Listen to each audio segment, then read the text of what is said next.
Shaunagh, Aaron, great to see you. Great to be back at the Stoop, the home of Harlequins, your home. And with this month being Black History Month, I want to first ask both of you, why is Black History Month important to you? Yeah, I think I've had a bit of a complex relationship with Black History Month growing up. It's always there, present when you go to school and stuff, and I always felt it was a little bit strange. But now, as I got a little bit older, and this year especially, with all the context of the anti-racist movement that's kind of grown this year, I think it's kind of more important than ever. Black history is so interwoven into British history, and whether that be from Empire to the Windrush generation to like modern day Britain, which is an incredible multicultural place which is deeply influenced by black culture, is something that should be celebrated and something that should be understood. So I'm really happy to be part of that. It's very sort of normal to celebrate Black history to me, right from primary school through to secondary. Even our houses in school were Marcus Garvey, Martin Luther King, Mary Seacole, and Emmeline Pankhurst. So it's only like now having those kind of conversations and speaking to other people and realising how much people don't know. Like some things I think should be everyday knowledge, and it's really not. So when it comes to Black History Month, it's the time to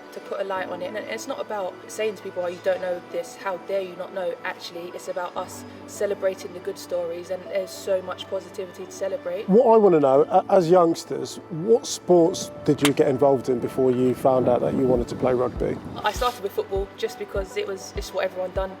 I went to a primary school, there was no grass, so it was just sports that you could play on concrete, because I grew up in a family of just boy cousins, so it was very much normal for me to be the only girl.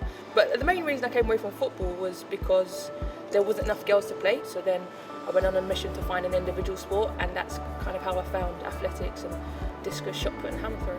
I didn't get the opportunity to play rugby at school, so football, cricket, my dad being a massively proud West Indian, you're told to play cricket when you're younger, so I made sure of that. But rugby was always there. My dad grew up in Barbados and moved here from kind of 10, 11 years old, and he loved rugby, fell in love with it.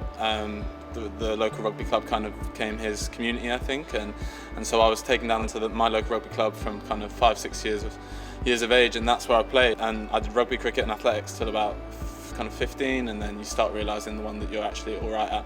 And start with rugby. Did you have any sporting icons when you grew up? So I was 8 years old in 2003, so Johnny Wilkinson's probably a classic answer, but the guy I wanted a poster of on my wall was Jason Robinson, and his talents were kind of unmatched still now, and to see someone who looked like you in a loose sense playing for England and doing so well was it was amazing as a child, and it was probably a testament to like the importance of representation in national teams. When people ask me that question, it's quite, I feel strange for me to say now, is I didn't actually look up to anyone. For me, my sort of hero in life was my mum, just because like she was doing it alone with 3 kids, always had the best upbringing. Like I've had so much love as a child and like such a loving family, and I've always been spoiled. Like I've had a great life almost entirely because of my mum and my family. But then when I think back what posters that I have on my wall, and Stranger Like is Miss Dynamite, and I don't have a musical bone in my body. Like I've got no musical gifts whatsoever, but she was just the person who was just a poster on my wall. And do you remember a song? I'm just Miss Dynamite. But then even her brother Akala, and now, so I look to him for words and inspiration, and he's an incredible man. And I look at now to Ebony Rainford Brent as well. So since her stories came out with Sky and with cricket recently, since the Black Lives Matter movement, she's another person that I now sort of look to and think like, I want to be like her when I grow up. When you grow up, come on. Oh, the disrespect. I'm not saying you're old, But at what point did you put down the mic and pick up a rugby ball? But I actually only started playing rugby in 2015. And how old are you then? 25. Wow, so you're a latecomer into the game? Yeah, very much latecomer. And literally I just popped down to my local club, Medway Rugby Club, and had a go. And what did you love about the game? I love the contact.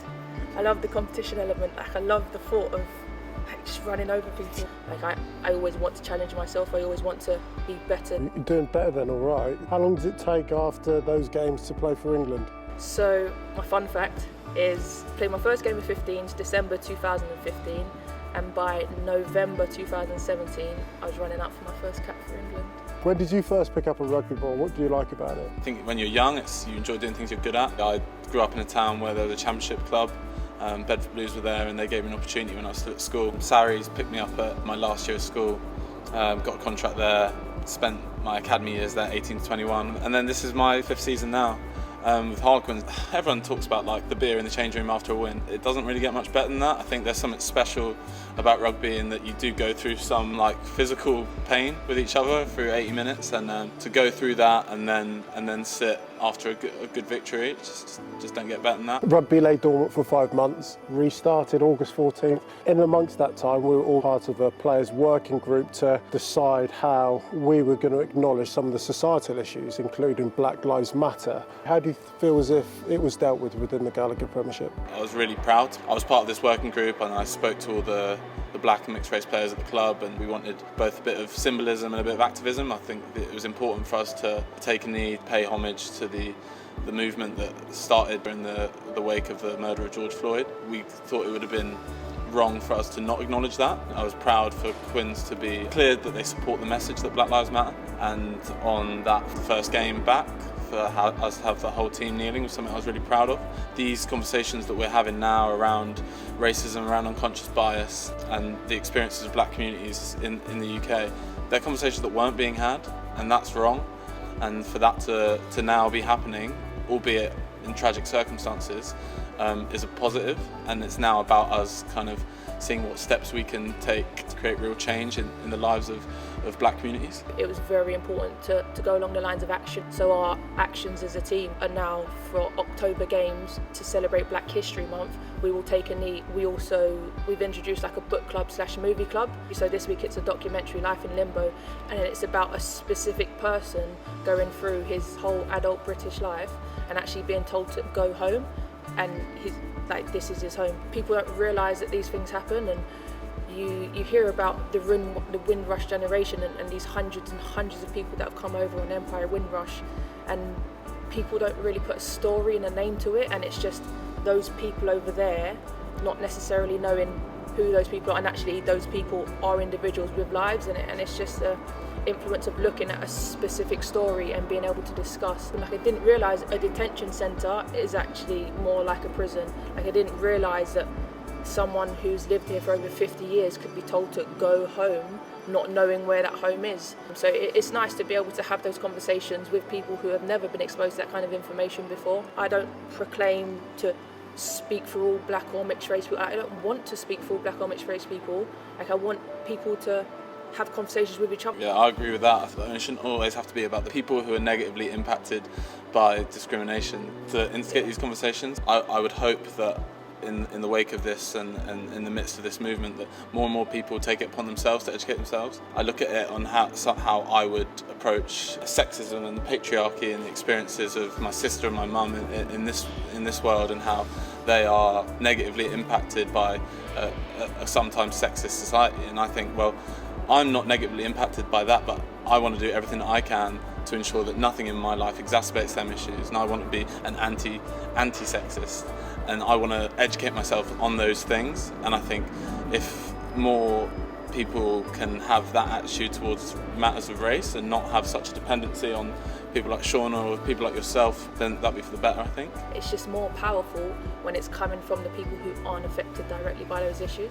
But it's great to know that those conversations have taken place, and like you said, not everyone's comfortable having them. Guys, it's been really enlightening just hearing from you. Thank you so much, and good luck for the next season.